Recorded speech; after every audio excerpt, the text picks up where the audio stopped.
Hey friends, thank you so much for watching. Today I'm going to share my 13 to 17 week pregnancy update. It's been a long old time. I just got back from my doctor's appointment and I got my second trimester blood drawn and also an ultrasound, and our baby looks so cute in the ultrasound. We can see like our baby's head, and my baby was sucking his or her thumb. It was adorable. So I just wanted to share some things that I have been feeling and some symptoms and cravings and all that jazz, weight gain, stretch marks.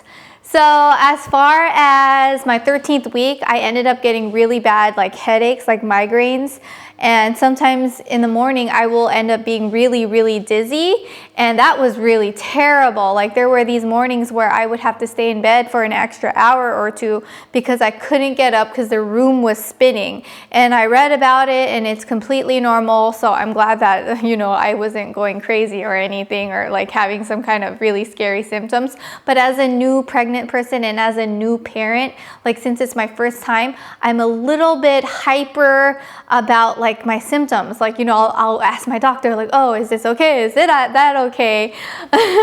And then from my 13th till my 17th week, like I'm 17 weeks as of tomorrow.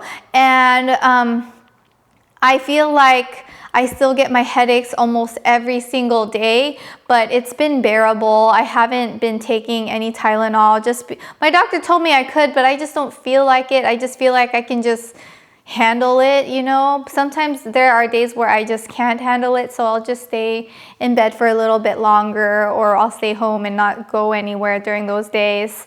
As far as stretch marks, I have been really taking care of my stretch marks like a crazy woman, like crazy. So I have been using my Mamma Mia oil, and I've gone through about 3 or 4 of these. It's really expensive, but I still continue to buy it because it smells really, really, really good. And then a couple of you friends recommended vitamin E oil, so I use that too. I'm almost out, and this I bought from Trader Joe's, and it's very inexpensive. I also use coconut oil, which I have in the kitchen. And then for lotion, on top of my oils, I put a lotion because I read that if you do oil and then lotion on top, you have a less likelihood of getting stretch marks. So I've been using my Mamma Mia Feel Gorgeous stretch mark butter, and I'm almost out if you guys can tell. And then a cheaper alternative that I found at a local grocery store called Sprouts. It's called Cocoa Butter by Alba, and it smells so good. I love it. I use it all over my body actually. And my mom had stretch marks, so I will most likely, but it's okay to like try to prevent it. So that's what I'm doing. I have stretch marks now on my not my upper back, my lower back area, because I've been scratching it, and I honestly didn't know that, I would get it there. I was only focusing on the front, so I was like rubbing oil all over the front of my stomach, but not on the back, so I should have been doing my backside too, and on my butt. And then as far as my boobs, like, I didn't know that they were gonna grow like so quickly, that I think I have some like stretch marks on my boobs, but you can barely see it. So lately, instead of just oiling the stomach, I oil the stomach, the boobs, the back, the arms, because I heard that when you gain weight, you could get stretch marks in the arms, the thighs. I just look like I'm marinating myself before I go to bed and early in the morning or after I shower. And I do it at least like 2 or 3 times a day, like in the morning or when I shower and at night. So I'm very good about like taking care of my stretch marks. What else? As far as, oh my gosh, this is TMI and very embarrassing, but I've noticed ever since I got pregnant, I smell different. Like I can tell. Like sometimes I'll be walking around and I'll be like, what is that smell? And it's me, you guys. It's so embarrassing. So everywhere I go, I bring my deodorant with me. I wear the La Vanilla, the healthy deodorant. And this is my favorite healthier alternative to deodorant because it's aluminum free. And I was kind of like 50-50 on this. I love it, but then I don't love it. But I'm continuing to use it because it's natural, and it's a natural deodorant that I haven't had any bad side effects. Because I tried this one by Alba, I think, and it burned my armpits. Like it legit like made my armpits peel.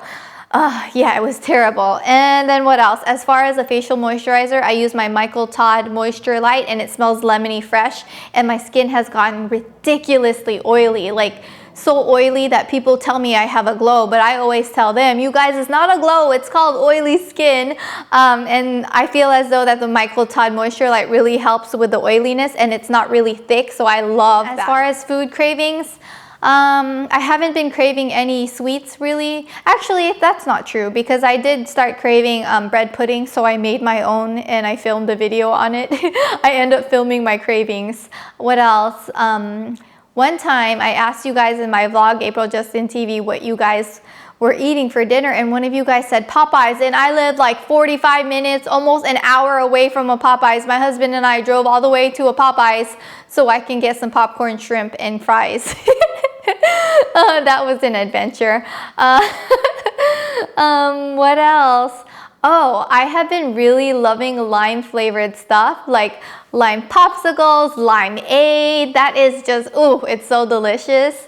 And ooh, I'm so excited because like once I hit like 13, 14 weeks, my constipation finally went away, and that was a huge problem during my first trimester.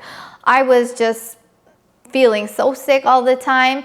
You know how people say that the first trimester is hard and then the second trimester is easier? I feel like from my experience, it's actually the opposite. My first trimester was easy, as in like no nausea, no bad symptoms, but my second trimester seems a little harder for me. I find myself a little bit more tired, and I have really bad headaches, which prevent me from doing a lot of things, because when you have a headache, like you just don't really want to do anything, because like the pain is so intense sometimes, you know? And what else? My baby, when I went to the doctor today, I asked my doctor, how big is my baby? Like, can you show me with your hands? And he said the baby is the size of my hand.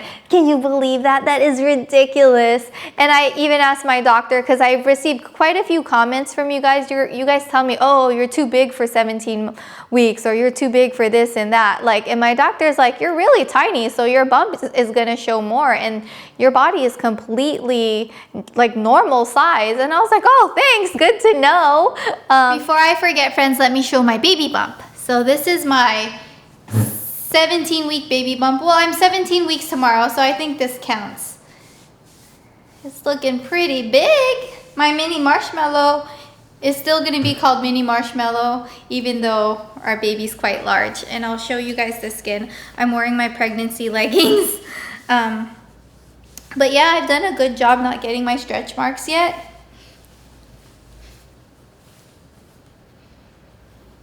Yeah, so far so good. I think the last time I told you guys, my first trimester, I gained a couple pounds, and I was like at 113. I started at like 106 or something, but that was because I had gained weight from Costa Rica, and then I was like at 111, and then it was 113, and then I weighed myself the other day and I was 117. So I'm right on track. I'm gaining a good amount of weight, which is awesome for the baby. And by the time my pregnancy ends, I'm supposed to be 136 pounds if I gain 25 pounds, which I am supposed to, and I have been doing a good job with that. As far as protein, I'm pescatarian, which means I eat seafood, and don't worry you guys, I know which seafoods I have to avoid, and I definitely avoid raw seafood and all that jazz.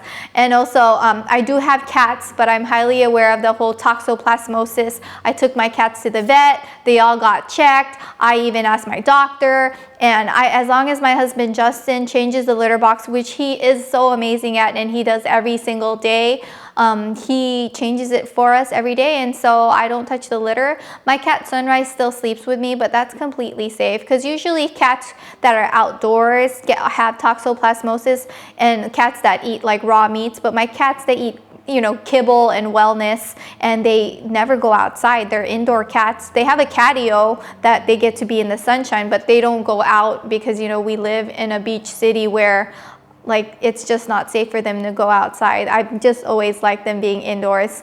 Sorry, I went on a tangent about my kitties. I love them. So like I mentioned, I'm pescatarian. I don't eat a lot of meat, but one time, oh my gosh, you guys, I had a craving for bacon. So we went to a diner and I ate bacon and I really liked it, but it was only a one-time thing.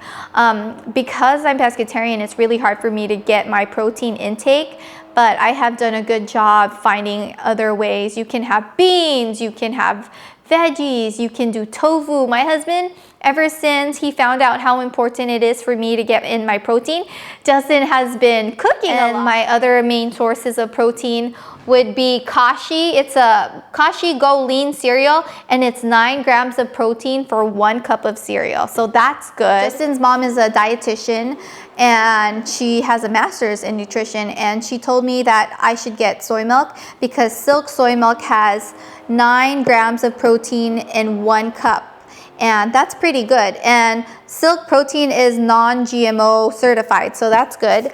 And then my other favorite sources of protein would be Greek yogurt. I really like strawberry, and Greek yogurt has 12 grams of protein. And then another source of protein that my husband did some research on would be this high protein nutritional shake. I like it in the chocolate flavor, and it's called Orgain. And it's 255 calories, which is a lot, but it's completely fine for me because I do need extra calories in my day. So this would be it. And this has 16 grams of protein. It is organic. It has 10 certified fruits and veggies in it, 23 vitamins and minerals, free of soy, preservatives, artificial flavor, sweeteners, and corn syrup. So it doesn't have, like, you know, all that fake sugar, which I don't even do anyways. I have, oh yeah, and another thing, I have completely pretty much cut out caffeine, and I don't drink tea anymore. I don't drink coffee. When I drink soda, I choose just, you know, like flavored water or something like that, or carbonated water. And yeah, I haven't been really drinking any coffee at all. I was drinking decaf green tea when I was constipated during my first trimester, but since I'm not anymore, I just feel like I don't want to do any caffeine because my doctor told me caffeine prevents your child or your baby from growing. I read that you can have, like, you know, like 2 cups of coffee every day, but coffee was never my thing. I think it was just a drink that I had for habit, and because my husband likes coffee a lot, I was drinking it with him for habit, but it was never because I loved it. But I love tea. I have a whole shelf of tea. I collect tea. I'm passionate about tea, but I have stopped drinking it for the baby. Oh my gosh, you guys, I forgot to mention the most important thing. Well, I think is the most important. I feel my baby. Like, I even talked to my doctor and I was like, I feel my baby. Is that normal this early? And he's like, completely, because he says because I'm a smaller person, I tend to feel things earlier than normal. And I feel my baby, like, it feels like my baby's a goldfish and my baby's swimming in my aquarium. And it also feels like maybe a butterfly flying in my tummy. People call it flutters, but I don't know what to call it. It's just feelings that I feel, and it's the same feelings over and over again. So that's why I know that it's my baby and not gas. Yeah, so thank you, friends, so much for watching. I hope you enjoyed, and I will see you guys next time. Bye.